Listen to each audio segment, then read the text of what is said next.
Di namin alam guys kung magkano yung kilo ng tansong ngayon at saka bakal.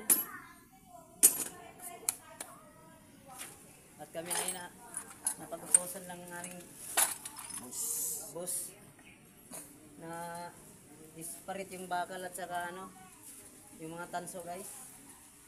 And guys, ito yung mga pala namin guys, mga 2 araw na namin to sirapan guys para lang separate yung Oo. at baka naman may alam kayo kung saan yung medyo mataas yung Yung height? Ano? price ng tanso sa bakal guys. Baka naman Ano? masipag Kumain. magbaklas ng bakal guys. Ito yung kasama ko nakahubad, walang damit. Pero masipag naman guys.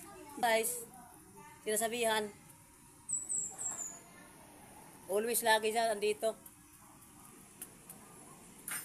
Ayan guys, andito na guys. Nabuo na talaga yung